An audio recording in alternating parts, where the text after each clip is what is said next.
اعوذ باللہ من الشیطان الرجیم بسم اللہ الرحمن الرحیم 12,000 یہودی بندر ہو گئے۔ روایت ہے کہ حضرت داؤد علیہ السلام کی قوم کے 70,000 آدمی عقبہ کے پاس سمندر کے کنارے ایلا نامی گاؤں میں رہتے تھے۔ یہ لوگ بڑی فراخی اور خوشحالی کی زندگی بسر کرتے تھے۔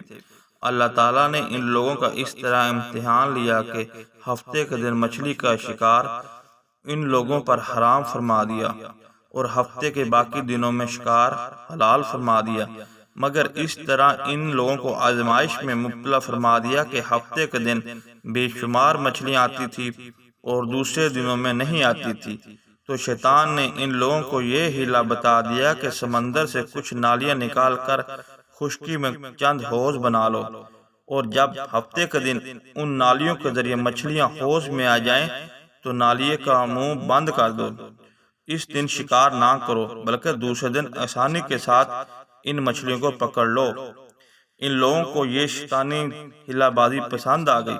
ان لوگوں نے یہ نہیں سوچا کہ جب مچھلیاں نالیوں اور حوضوں میں مقید ہو گئیں تو یہی ان کا شکار ہو گیا، تو ہفتے ہی کے دن شکار کرنا پایا گیا جو ان کے لیے حرام تھا۔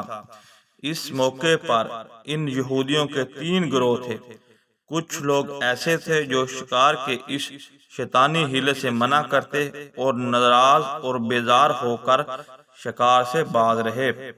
کچھ لوگ اس کام کو دل سے برا جان کر خاموش رہے، دوسروں کو منع نہ کرتے بلکہ منع کرنے والوں سے یہ کہتے تھے، تم لوگ ایسی قوم کو کیوں نصیحت کرتے ہو جنہیں اللہ تعالیٰ نے ہلاک کرنے یا سخت عذاب دینے والا ہے۔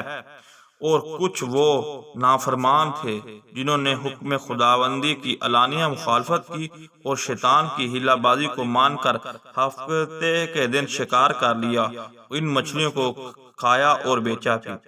جب نافرمانوں نے منع کرنے کے باوجود شکار کر لیا تو منع کرنے والی جماعت نے کہا، اب ہم ان معصیت کاروں سے کوئی میلاپ نہ رکھیں گے۔ چنانچہ ان لوگوں نے گاؤں کو تقسیم کر کے درمیان میں ایک دیوار بنا لی اور آمد و رفت کا ایک الگ دروازہ بھی بنا لیا۔ حضرت داؤد علیہ السلام نے غضبناک ہو کر شکار کرنے والوں پر لعنت فرما دی۔ اس کا اثر یہ ہوا کہ ایک دن خطا کاروں میں سے کوئی باہر نہیں نکلا، تو انہیں دیکھنے کے لیے کچھ لوگ دیوار پر چڑھ گئے تو کیا دیکھا کہ وہ سب بندر کی صورت میں مسخ ہو گئے۔ اب لوگ ان مجرموں کا دروازہ کھول کر اندر داخل ہوئے۔ وہ بندر اپنے رشتہ داروں کو پہچانتے تھے، ان کے پاس آ کر ان کے کپڑوں کو سونگھتے تھے اور زور و قطار روتے تھے، مگر لوگ ان بندر بن جانے والوں کو نہیں پہچانتے تھے۔ ان بندر بن جانے والوں کی تعداد 12,000 تھی۔ یہ سب 3 دن تک زندہ رہے اور اس درمیان کچھ بھی نہ کھایا نہ پیا، بلکہ یوں ہی بھوکے پیاسے سب کے سب ہلاک ہو گئے۔ شکار سے منع کرنے والا گروہ ہلاکت سے سلامت رہا، اور صحیح قول یہ ہے کہ دل سے برا جان کر خاموش رہنے والوں کو بھی اللہ تعالیٰ نے ہلاکت سے بچا لیا۔ اس واقعے کا اجمالی بیان تو سورۃ بقرہ کی اس آیات میں ہے۔ ترجمہ کنز الایمان۔ اور بے شک ضرور تمہیں معلوم ہے تم میں کہ وہ جنہوں نے ہفتے میں سرکشی کی تو ہم نے ان سے فرمایا کہ ہو جاؤ بندر دھتکارتے ہوئے، اور مفصل واقعہ سورۃ اعراف میں ہے جس کا ترجمہ یہ ہے، اور ان سے حال پوچھو اس بستی کا کہ دریا کنارے تھی جب وہ ہفتے کے بارے میں حد سے زیادہ بڑھے، جب ہفتے کے دن ان کی مچھلیاں پانی پر تیرتی ان کے سامنے آتی اور جو دن ہفتے کا نہ ہوتا نہ آتی۔ اس طرح ہم انہیں آزماتے تھے ان کی بے حکمی کے سبب۔ اور جب ان میں سے ایک گروہ نے کہا، کیوں نصیحت کرتے ہو ان لوگوں کو جنہیں اللہ تعالیٰ ہلاک کرنے والا ہے، انہیں سخت عذاب دینے والا ہے، بولے تمہارے رب کے حضور معذرت کو اور شاید انہیں ڈر ہو۔